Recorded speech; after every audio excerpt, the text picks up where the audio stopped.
Hello everyone, and welcome to my how-to play guide on Genji.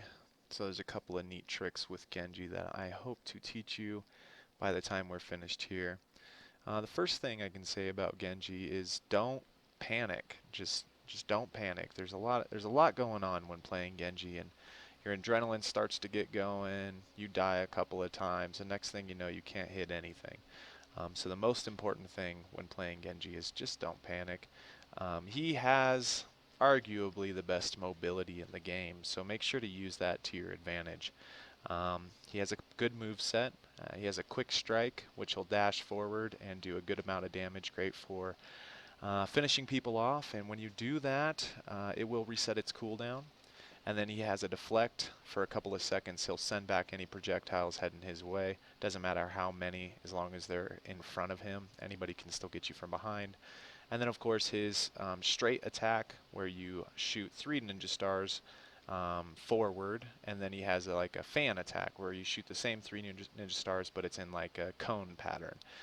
So those are your bread and butter. His ultimate, of course, the infamous sword. So he'll whip out his sword, and you can pretty much two-hit slash one-hit anything in the game for 6 seconds. So pretty powerful. Again, the trick with Genji, the reason I mentioned not panicking is because you kind of got to time your shots. You got to think about what's going on. Right here, I'm thinking, okay, there's 2 guys around this corner. I got my sword. Let's pop my sword, take down my bastion, and continue on from there. Unfortunately, Lucio gets me, but hey, I cleared the path for my allies. So you have to think 3 steps ahead when working with Genji. Uh, I knew there was 3 enemies that way.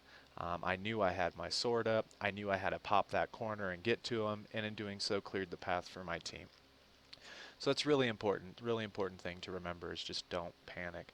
The aim on Genji takes a little getting used to. The stars do have a travel time, but if you can get someone with all 3 stars, you can do a tremendous amount of damage. The big thing is just remember to use your deflect as well. In that interaction, you can see, I'm ninja starring people. I pop my deflect, and someone ends up headshotting themselves. So you can get a good amount of DPS out with just your deflect. Big thing with Genji is following up with your dash. So you don't want to dash here, there, and everywhere. You want to keep that available for finishing off low health players. Keep moving, don't stand still.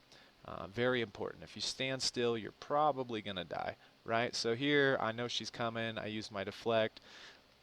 Used it a little early, unfortunately, so I get out of there to let that debuff come down on me. So that's the how-to guide really is just a mindset that you need to be in with Genji. You need to float like a butterfly and sting like a bee, like Muhammad Ali would tell you, right? So you just got to constantly be moving, and when you do damage, make it count. Boom, he's dead. Does that make sense? So anybody watching this stream should understand one thing. Genji's more of a mindset than it is a skill set, right? You'll learn the buttons to push and the orders to push, but you got to just know your role. You're a flanker. You're there to keep them on their toes, to keep them unbalanced. As long as you're keeping the enemy team unbalanced, you're staying ahead of your allies on the payload, you're allowing them to make forward progress, you're going to be in good shape. Here they have a Torborn. So what do? Keep them off balance. I'm constantly focusing on that turret. I'm focusing on the Torborn, allowing my team to make the plays, right? So he's a team player by keeping the enemies on their toes. In this video, you'll see several times they push us back. But by the end of the video, luckily, we make it through. That's mainly just from keeping them off balance. You constantly have to keep that pressure going. If you stop that pressure at any point in time, it allows them to regroup, refocus, and push hard on your team. So by keeping that pressure going, we got the payload all the way till this point right here. This is where it became a challenge. Before that, they were really just trying to play keep up. They were essentially just trying to keep up with us because I'm out there on the front lines attacking them, keeping that pressure on that front lines instead of on the payload and letting my team just walk it in. And then once we get to this final battle, that's where your team really has to pull through for you to allow you to push that last point, right? That last 10 seconds, that last 5 meters. But until then, you should be able to pretty much carry whatever objective all the way to the end just by keeping that pressure. It is good to remember that Genji did have some updates as well. So unfortunately, I actually end up jumping off the cliff here at some point. He cannot wall climb after doing a double jump anymore. So right there you see I double jump. I can't wall climb. And then right here again, very shortly I'm going to double jump. I can't wall climb and I fall off the cliff. So he did have a bit of a mobility nerf, but it's nothing major, truthfully. Completely able to work with it, and it doesn't really feel too much different. It just nips you in the butt sometimes if you're used to the old system. So sword, let's talk about Genji's sword for a second. When you're using that sword, you want to jump around like a rabbit. You just want to jump around and focus on your targets. You don't want to stand still, because as soon as they hear that battle cry go off, the enemy team's going to look for you and they're going to try and kill you before you can kill anybody else. Very smart of them, right? So right here, I think I'm gonna I'm gonna jump off that cliff. There it is. Yay! Um, so with his sword, you kind of want to treat it like Reaper's ult, where you want to get an opportunity to create damage on the team instead of just using it all willy-nilly. So I'll hold on to my sword until that opportunity presents itself.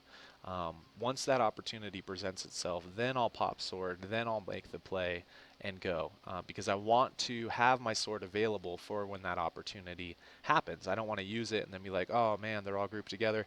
I wish I had my sword. So you should hold it for that opportunity and use it to create space for your team. Again, your primary function as Genji is creating that space, creating that pressure for the rest of your team to function properly. Take out turrets if that's what's causing the team stress. Take the turrets out. Take out an enemy bastion. If the bastion's creating the team stress, take the bastion out. You're basically a high value target killer. So anything that's creating a lot of stress and pressure for your team, you're the man, just the man for the job to make that happen and make that play that's going to remove that pressure from your team. Very important to remember. So here we pop our sword, and I believe this is the end of the game. And that's kind of what I was getting at with hold on to your sword until it matters. So I end up getting one kill with that, but the sound alone scares them off mostly, and then the team can just wipe them up. There is a Mei ult that we try and dodge out of, but I just walk the payload in and that's done. So the key takeaways for Genji, of course, stay calm, stay focused. Like, share, and subscribe this video if you want more like it. And thank you for your time. If you need anything, leave it in the comments, and I'll follow up with you. Bye.